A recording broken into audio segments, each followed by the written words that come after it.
Bienvenidos alumnos al cursado del módulo columna de cuarto año de la Universidad Nacional de Cuyo.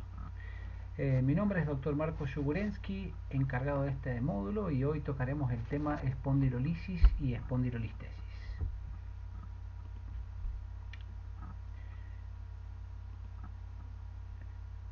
Primero empezaremos con definiciones. En este caso hablaremos de que espóndilo en griego significa vértebra o listesis desplazamiento. Entonces, de esos dos términos se forma la palabra espondilolistesis, que es el desplazamiento anterior de una vértebra sobre otra. También pueden encontrar el término retrolistesis, sería algo muy parecido. Hablando un poquito de historia, imagínense ustedes año 1782, donde un belga, un obstetra, genera la primera bibliografía de este tema. Él, en el tacto vaginal, reconoce una protrusión en el fondo del saco al cual no puede definir claramente lo que es. Recuerden que no existía la radiografía, que recién se da a conocer a principios del siglo XX, a fines del siglo XIX, principios del siglo XX. También antes del descubrimiento de la radiografía por Roentgen, en Kilian, ya en preparados cadavéricos, le acuña el término espondilolistesis, el desplazamiento de una vértebra sobre otra. Dentro de la etiopatogenia existe aparentemente en algunas de las listesis una displasia de la articulación L5S1, una sobrecarga de las articulaciones, y también un detalle es que no se observan en pacientes que no deambulan. Todavía no se alcanza a apreciar por qué. Importantes factores hereditarios influyen en la aparición de esta patología, pero no hay anormalidades genéticas encontradas. ¿Dónde se produce? Bueno, esta es la zona del istmo, es la unión del articular superior con el articular inferior, que se genera una lesión en esta zona. Puede ser una fractura o una lesión por estrés. Hablemos un poquito de incidencia. Es raro de ver en menores de 5 años. Acuérdense que los pacientes empiezan a deambular generalmente al año o el año y medio. Por eso es rara de ver antes de los 5 años. La hiperlordosis, como ustedes alcanzan a ver en esa imagen, esta curva que se genera en la columna, es un factor predisponente. Y estas son estadísticas reales avaladas, donde se ve 11% en gimnastas jóvenes, 11% en atletas japoneses y hasta un 20% en bailarines profesionales. Tiene que ver con esa hiperlordosis forzada que genera el cuerpo en esa zona de la unión de la pars interarticularis. La espondilolistesis, su incidencia, en la incidencia de la población general es de aproximadamente entre un 4 a un 5% más en raza blanca, menores en negro, y otra vez se ve mayor prevalencia en el sexo femenino. Clasificaciones. Existen para todas las patologías múltiples clasificaciones. En este caso, Newman la clasifica en 6 tipos: congénita, ístmica, degenerativa, traumática, patológica y postquirúrgica. Hablemos un poquito de la congénita o displásica. Por anomalía de la unión lumbosacra, y existen distintos subtipos, depende de la orientación facetaria. La ístmica o espondilolítica se produce por 3 tipos también: por defectos de la pars, en el caso de la lítica, por estrés. Después se produce una reparación o una elongación, y también existe la fractura aguda en caso de cargadores de peso sobre sus espaldas, y en soldados también se ve una fractura por estrés. La degenerativa, muy frecuente, se da en mayores de 40 años, el nivel afectado generalmente es L4 o L5, la incidencia en general es más en mujeres de más de 60 años. Fíjense que ustedes, el porcentaje de mujeres que tienen una espondilolistesis degenerativa de la población general, casi un 10% de ellas. La etiología es una inestabilidad a larga data, y esto genera una estenosis lumbar, como alcanzan ustedes a ver en esta imagen. Se genera una estenosis lumbar en el segmento L3 y L4, o en el segmento L4 y L5, que este es el más frecuente de todos.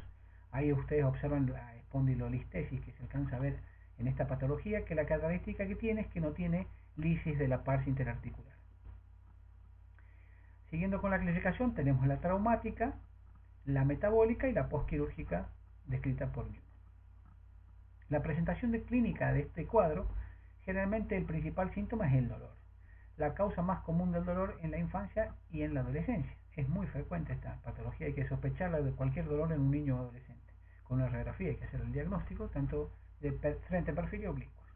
Y los tipos de dolor puede ser un dolor pesado en la región lumbar y irradiado en nalga, a muslo, en la región posterior. Otro tipo de dolor en casos más avanzados es cuando comprime una raíz a través de la compresión a nivel del foramen y eso produce una ciática. Y cuando hay compresión del canal medular, ahí genera una claudicación neurogénica por estenosis lumbar. La presentación clínica en casos de desplazamientos leves de grados 1 y 2, en este se produce un escalón leve, disminución de movilidad y sobre todo espasmo muscular. Y en casos avanzados, espondilolestesia avanzadas, como pueden ver ustedes en esta imagen acá del final, se observa una hiperlordosis más acentuada, pérdida de la sifosis como compensación, acortamiento del tronco, alteración del pliegue, marcha de pato, déficit neurológico y en casos muy avanzados, síndrome de la caudequina. ¿Cuáles son los aspectos clínicos de la progresión? ¿Cuáles son los riesgos que podemos llegar a, los riesgos de progresión que se pueden ver? En pacientes que tengan crecimiento residual, o sea, pacientes que estén en etapa de crecimiento inicial, más en mujeres, más en casos que tengan dolor y cuando hay un acortamiento de los isquiotibiales. El diagnóstico se hace con una radiografía lateral, se evalúa el grado de desplazamiento y se trazan una serie de índices que ya son específicas de especialistas. Entonces, en una radiografía de perfil, el diagnóstico y haciendo el diagnóstico de la espondilolistesis, la clasificamos según Meyerbeer en distintos grados. El grado 1 es un desplazamiento de un 25%, el grado 2 de 25 a 50, un grado 3 más del 50% hasta un 75%, grado 4 casi el 100% y grado 5 lo que denominamos espondiloptosis o caída de una vértebra sobre otra. Trazamos distintos algos que son factores predisponentes para evaluar índice de avance de esta patología y medimos algunos tipos de ángulos como ven ustedes ahí. También sacamos el ángulo de inclinación sacra que lo normal debería ser en 40-50. De esto podemos evaluar si el paciente está con hiperlordosis o hipolordosis. El diagnóstico siempre es radiológico y acá pueden ustedes ver en una radiografía esta imagen de frente y perfil, una descompresión. Esta es una espondilolistesis postquirúrgica, donde se hizo una descompresión por un canal estrecho y no se hizo una fijación, pero sí en la radiografía se observan este desplazamiento de la cuarta sobre la quinta, característico de la espondilolistesis degenerativa y atrogénica postquirúrgica.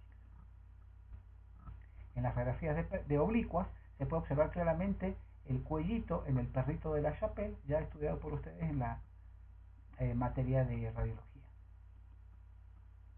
Entonces, el diagnóstico en una radiografía tienen que observar en una oblicua, esta es la foto normal del perrito, donde ustedes observan que el hocico corresponde a la apófisis transversa, la oreja corresponde a la articular superior, el cuello al istmo, el cuerpo y las patitas a las articulares. Cuando presenta un cuellito en el perrito, es una lesión del istmo, que puede estar, en este caso, elongado y decapitado en el caso de los espondilolistesis grados avanzados. El diagnóstico claramente es imagenológico, aparte de realizar la clínica, que también es soberana. En este caso se observan radiografías de perfil, se pueden realizar resonancias para evaluar la indemnidad del canal o tomografías que muestran exactamente lo mismo.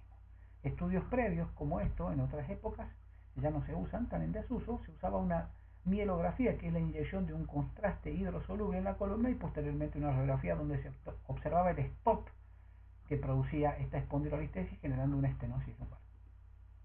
Los signos radiológicos de progresión, lo que conversamos recientemente, listesis displásicas o congénitas, o sea que vengan con un defecto prácticamente en el nacimiento, un sacro vertical, un cuerpo de L5 trapezoidal, mayor desplazamiento o desplazamiento mayor del 50% y signos de inestabilidad radiológica evaluados en las radiografías de flexión y extensión de perfil. El seguimiento lo hacemos cada 6 meses.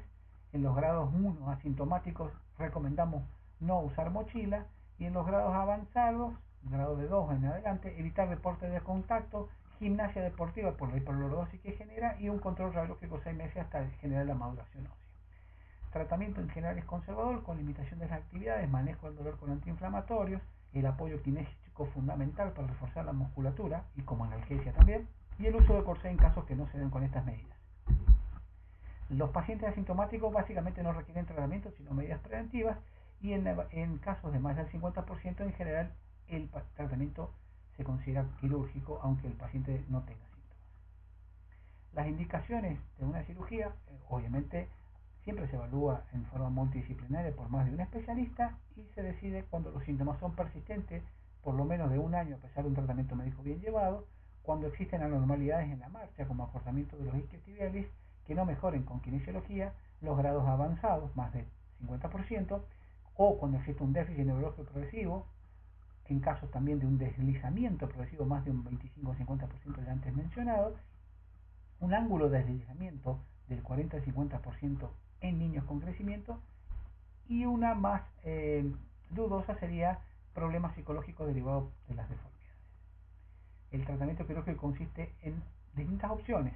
Van de reparación de la fascia intraarticular solamente, descompresión, que ya no se usa más, la antigua cirugía de Gill, y lo que se usa ahora básicamente es fusiones in situ o con reducción con distintas técnicas. En este caso, observen la radiografía donde se ve la fijación con tornillos pediculares del segmento afectado.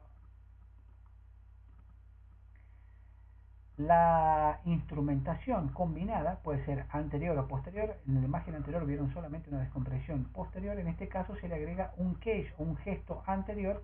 En esta radiografía se observan esta caja o cage que se coloca vía anterior para darle más soporte a la construcción. Se observa que se coloca tanto por vía posterior, esta técnica se llama posterior PLIF o TLIF, posterolateral interbody fusion o transforaminal interbody fusion. Tiene que ver con la forma de abordaje nada más, pero consiste en producir una artrodesia en 360 grados. En el tratamiento quirúrgico siempre intentamos colocar la fijación y el injerto óseo que produce la artrodesis en definitiva, decuretando las transversas y colocando el mismo injerto, puede ser de cadáver o del mismo paciente, para estabilizar esta verta. Generamos descompresión y estabilización con fusiones instrumentadas. Estos son distintos tipos de instrumentación que se usan en la actualidad y que se siguen usando por mucho tiempo más. Muchas gracias y espero que lo hayan aprovechado.